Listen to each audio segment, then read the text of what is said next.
leyendo la palabra del Señor, Romanos capítulo 9, versículos 14 al 29. Voy a dar lectura a esos versículos, ustedes me siguen con su vista. Y la palabra de Dios dice de la siguiente manera: ¿qué pues diremos? ¿Que hay injusticia en Dios? En ninguna manera.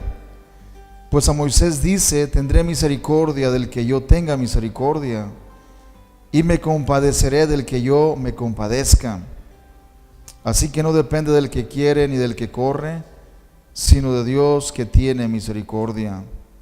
Porque la Escritura dice a Faraón: para esto mismo te he levantado, para mostrar en ti mi poder, y para que mi nombre sea anunciado por toda la tierra. De manera que de quien quiere tiene misericordia, y el que quiere endurecer, endurece. Pero me dirás: ¿por qué pues sin culpa? Porque ¿quién ha resistido a su voluntad? Mas antes, oh hombre, ¿quién eres tú para que alterques con Dios? Dirá el vaso de barro al que lo formó: ¿por qué me has hecho así? ¿O no tiene potestad el alfarero sobre el barro para hacer de la misma masa un vaso para honra y otro para deshonra?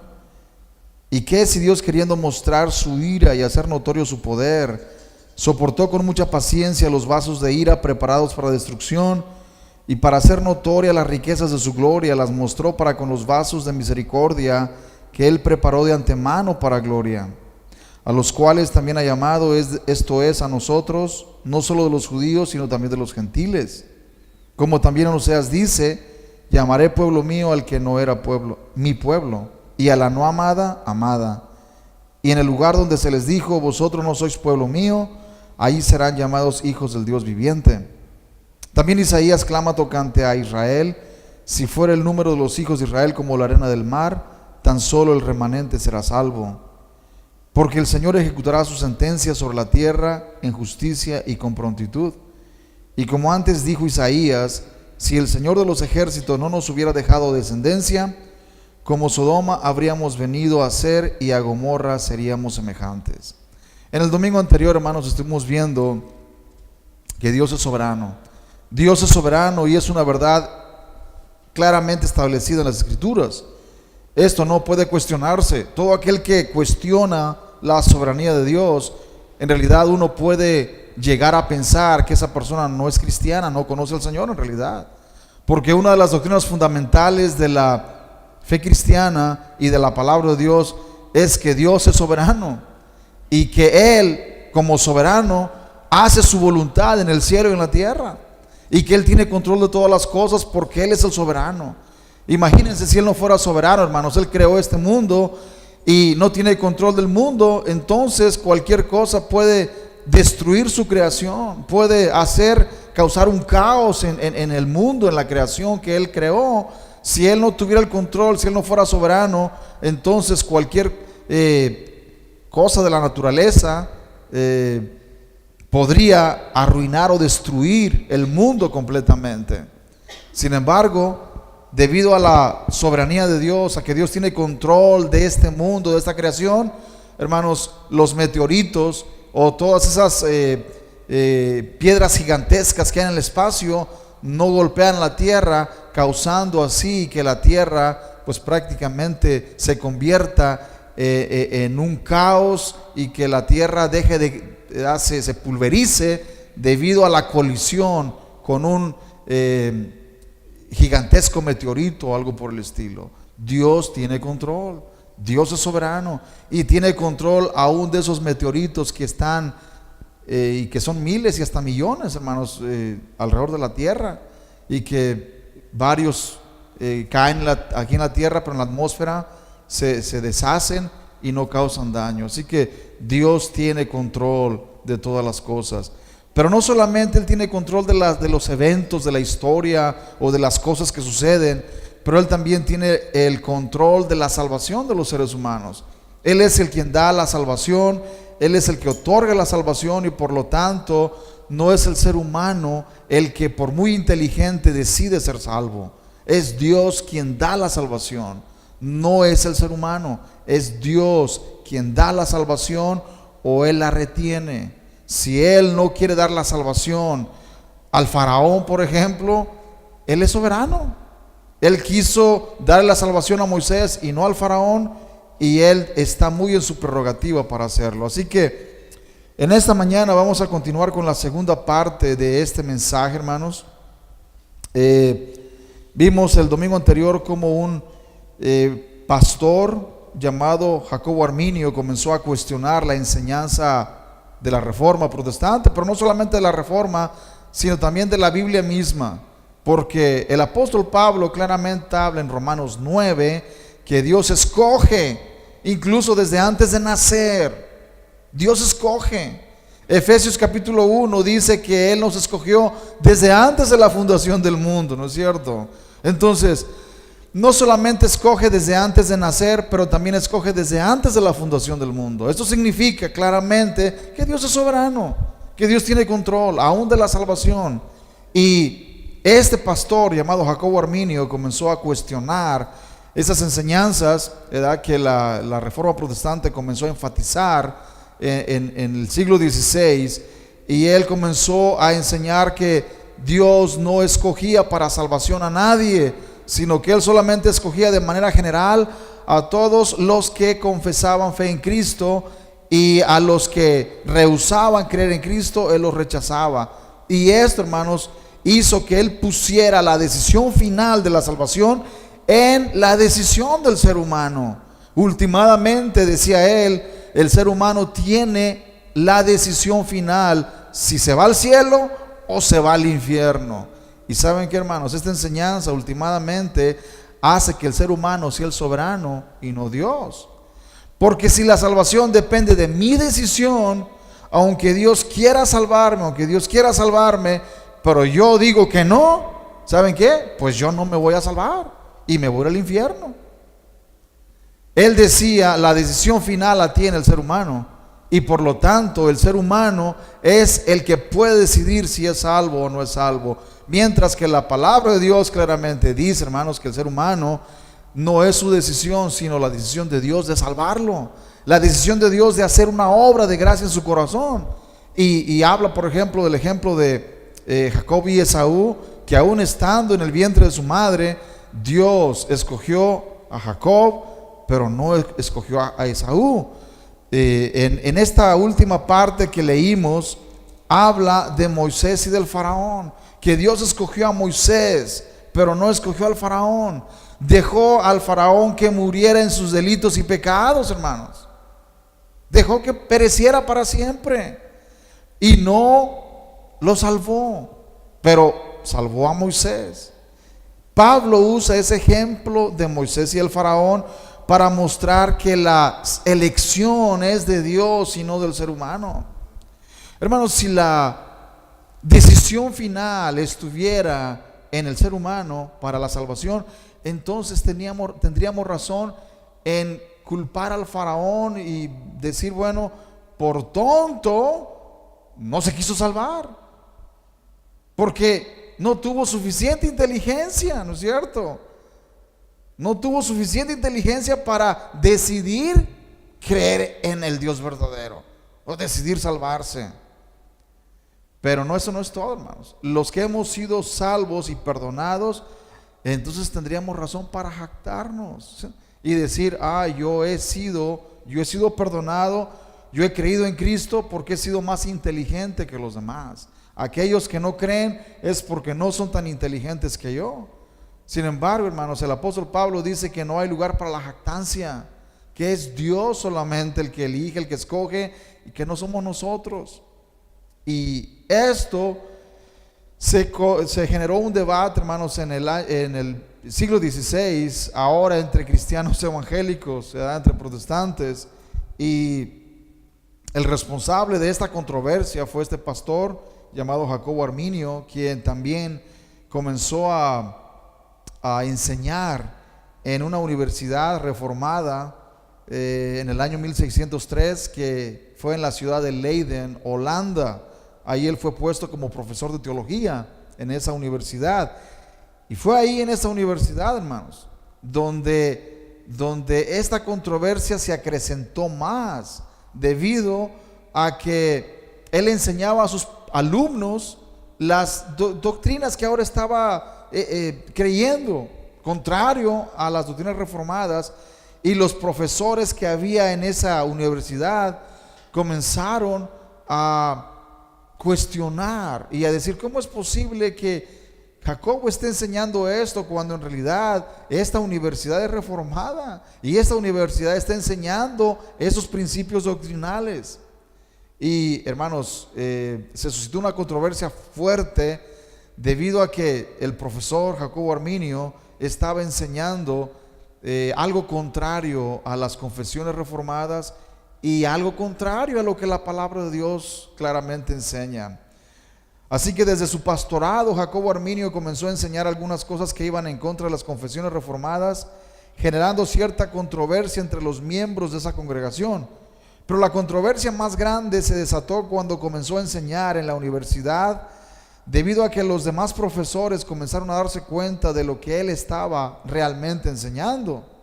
Y uno de los profesores colegas de Arminio en esa universidad fue Francisco Gomaro, un profesor reformado quien sería uno de los que examinarían de cerca las enseñanzas de Arminio, y comenzó a sonar la alarma en la universidad.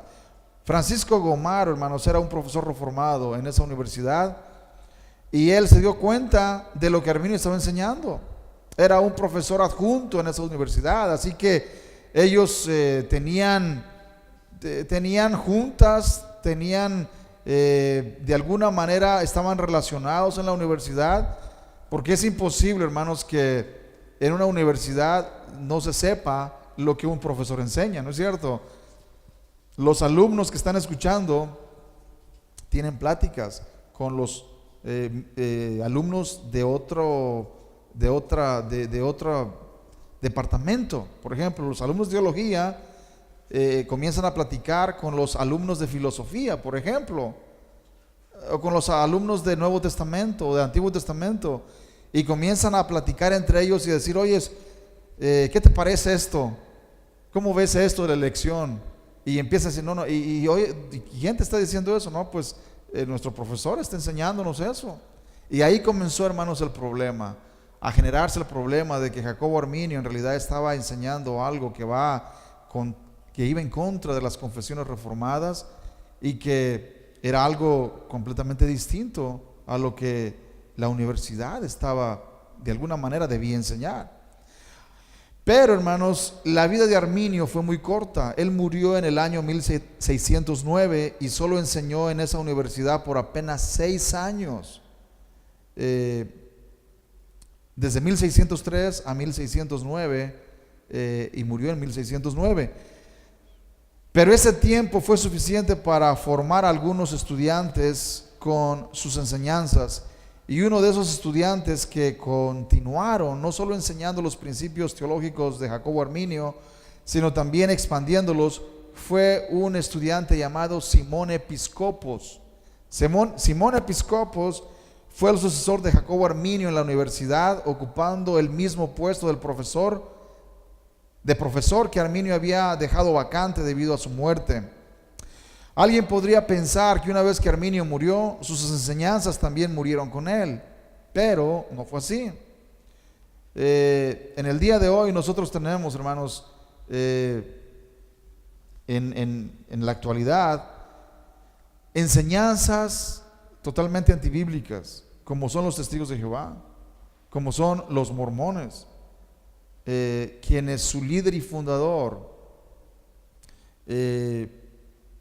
al momento de morir, tal vez pensaríamos que esa enseñanza se acabaría, ¿no es cierto? No se acabó, al contrario, creció más y comenzó a expandirse, no solamente en el país donde se originó, sino también en otros países. Lo mismo sucedió, hermanos, con la enseñanza de Jacobo Arminio. Él murió en el año 1609, pero sus estudiantes y las personas que escuchamos sus enseñanzas comenzaron a seguir enseñándolas, a seguir propagándolas. Y esa misma universidad, había otros estudiantes que él había dejado ahí, que eran de alguna manera partidarios de sus enseñanzas, eran simpatizantes de las enseñanzas de Jacobo Arminio, y ellos comenzaron a seguirlas enseñando, a tal grado de que en poco tiempo esas enseñanzas, hermanos, se encontraban propagándose y de alguna manera preocupando al rector de la universidad o a las personas encargadas de enseñar en esa universidad. Y eso fue exactamente lo que sucedió con las enseñanzas de Jacobo Arminio.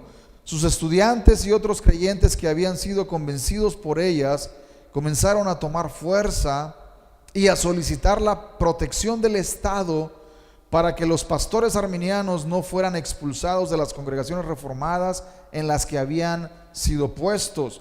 Varios pastores en congregaciones reformadas estaban comenzando a abrazar las enseñanzas de Arminio, y las congregaciones, hermanos, estaban comenzando a dividirse. Algunos estaban de acuerdo, otros no estaban de acuerdo, y comenzaba a haber esta clase de división. Lo mismo que en la actualidad. En la actualidad existen este tipo de cosas también.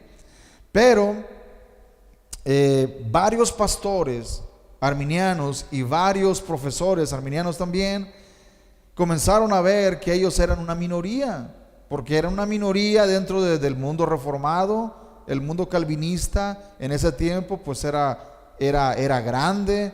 Las iglesias por su mayor parte eran reformadas, las universidades eran reformadas, así que la mayor parte de cristianismo en ese país de Holanda eran reformados. Los arminianos eran un grupo minoritario, y en ese tiempo también el Estado tenía mucha injerencia en los asuntos de la iglesia. El Estado, por ejemplo, ponía a pastores, y el Estado decía, bueno, este pastor califica para el pastorado o no califica, y los magistrados podían intervenir para que un pastor llegara a una congregación. En el día de hoy no es así, hermanos. En el día de hoy el Estado y los magistrados no tienen nada que ver con los asuntos de la iglesia, ¿no es cierto? La iglesia tiene su propio gobierno eclesiástico, hay denominaciones, las iglesias tienen su propio gobierno. Por lo tanto, el gobierno estatal, el gobierno del Estado no tiene nada que ver con nuestro gobierno como iglesia. Pero en aquel tiempo no era así, hermanos. El gobierno del Estado tenía voz y voto en las iglesias, tenía injerencia. De alguna manera estaban unidos, ¿verdad? No podía haber, o más bien no había esa separación de iglesia y Estado que ahora nosotros tenemos. Hoy en día nosotros decimos, debe de haber una separación entre la iglesia y el Estado. ¿Por qué lo decimos eso? Porque ese fue un concepto después de la Reforma Protestante. Pero antes, en ese tiempo, hermanos, no había tal cosa. El Estado y la iglesia estaban unidos. Y el pastor que tuviera temor de ser expulsado de una iglesia, por ejemplo, echaba mano de las autoridades civiles. Iba a hablar con el representante, el gobernador o el alcalde o lo que sea, el magistrado, y les decía, oye, pues yo estoy pastoreando tranquilamente, pero hay un grupo de pastores que no me quieren ahí en esa iglesia. No quieren que yo siga pastoreando ahí porque dicen que según estoy enseñando falsa enseñanza, falsa doctrina. Entonces los magistrados pues intervenían y decían, no, tú no te vas a ir, tú te vas a quedar ahí. Así que los magistrados tenían el poder, hermanos, el Estado tenía el poder también. Bueno, esos pastores se unieron con los profesores de universidad, se unieron para quejarse con el Estado y decir, los calvinistas pues nos están de alguna manera atacando. Dicen que enseñamos herejías, que estamos enseñando falsa doctrina. No, lo único que estamos haciendo es enseñar las escrituras, y es lo que estamos haciendo, pero no estamos enseñando herejías. Entonces el Estado, hermanos, ellos quisieron que el Estado interviniera para que los protegieran, y de esa manera 46 personas, entre ellos maestros de la universidad y pastores de iglesias, se reunieron en el año de 1610 en la ciudad de Gouda, Holanda, bajo el liderazgo de Francisco Episcopos y el pastor Hans Uitenboger, para presentar una queja o protesta en contra de los calvinistas. Debido a eso, A ellos se les llegó a conocer, quienes eran los partidarios de Jacobo Arminio, como los remonstrantes.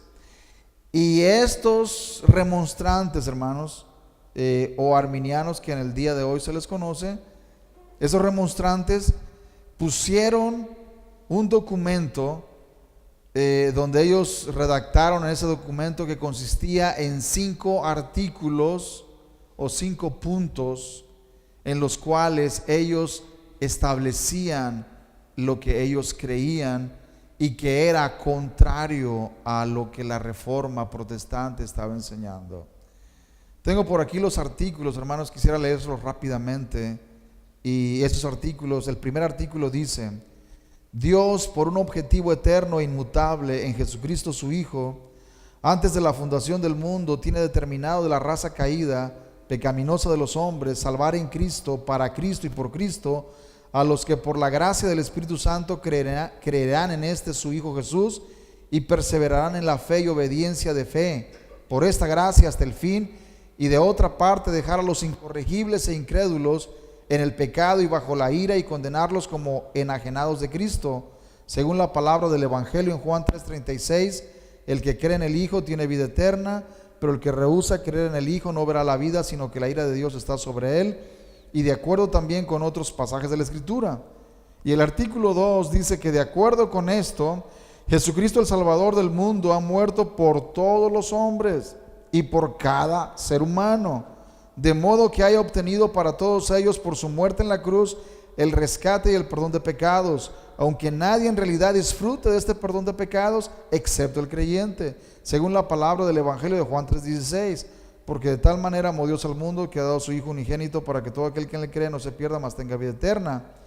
Y en la primera epístola de Juan 2:2, que él es la propiciación por nuestros pecados, y no solo por los nuestros, sino también por los de todo el mundo. El artículo 3, que el hombre no posee gracia salvífica en sí mismo, ni tampoco del poder de su libre voluntad o albedrío, en la medida que él, en estado de apostasía y pecado, puede ni pensar, desear, ni hacer nada realmente bueno, como la fe salvífica eminentemente es, sino que es necesario que éste sea nacido de nuevo de Dios en Cristo, a través de su Espíritu Santo, y renovado en la comprensión e inclinación o voluntad, y en todos sus poderes, de manera que éste pueda correctamente entender, pensar, desear y efectuar lo que es realmente bueno, conforme a la palabra de Cristo, que dice: separados de mí nada podéis hacer. El artículo 4 dice que esta gracia de Dios es el comienzo, la continuación y el cumplimiento de todo lo bueno, incluso en la medida que por sí mismo el hombre regenerado, sin la precedencia o la asistencia, el despertamiento, el seguimiento y la gracia cooperativa, no puede pensar, desear ni hacer el bien, ni resistir cualquier tentación al mal, de modo que todas las buenas acciones o movimientos que pueden ser concebidos deben ser atribuidos a la gracia de Dios en Cristo. Sin embargo, en respecto al modo de operación de esta gracia, esta no es irresistible, puesto que ha sido escrito concerniente a muchos que éstos han resistido al Espíritu Santo. Hechos 7 y en otros muchos lugares. El artículo 5, que aquellos que están incorporados en Cristo por una fe verdadera y de esta manera se han hecho participantes de su Espíritu vivificante, tienen por lo tanto pleno poder para luchar contra Satanás, contra el pecado y el mundo y su propia carne, y para ganar la victoria, siendo bien entendido que esto es siempre a través de la gracia asistente del Espíritu Santo, y que Jesucristo les asiste por medio de su Espíritu en todas las tentaciones, extendiendo a esto su mano y si solo están listos para el conflicto y desean su ayuda, y no están inactivos, les impide caer, de modo que ellos, por ninguna artimaña o poder de Satanás, pueden ser engañados ni arrancados de las manos de Cristo, según la palabra de Dios. Nadie las arrebatará de mi mano, pero si son capaces por negligencia, escuchen bien esto, hermanos, porque esto muestra de qué manera ellos creían que la salvación podía perderse debido al descuido de la persona. No es Dios el que guarda, Dios no es el que preserva, sino es últimamente la libre voluntad o el libre albedrío del ser humano, la voluntad el que hace que si tú te descuidas, si tú te deseas ir al mundo y te pierdes, te vas a perder para siempre. Dice, pero si son capaces por negligencia de abandonar de nuevo los primeros comienzos de su vida en Cristo, regresando nuevamente a este mundo malvado presente, de apartarse de la santa doctrina que les fue dada, de perder una buena conciencia siendo desprovistos de gracia, eso debe ser determinado más particularmente de las Sagradas Escrituras antes de que puedan enseñar esto con la plena persuasión de sus mentes. En este artículo 5, hermanos, ellos dejaron en el aire esa respuesta. ¿Qué pasa con una persona que decide, después de haber sido convertida, de haber aceptado a Cristo, pero decide regresar al mundo, pero decide apostatar de la fe? ¿Qué pasa?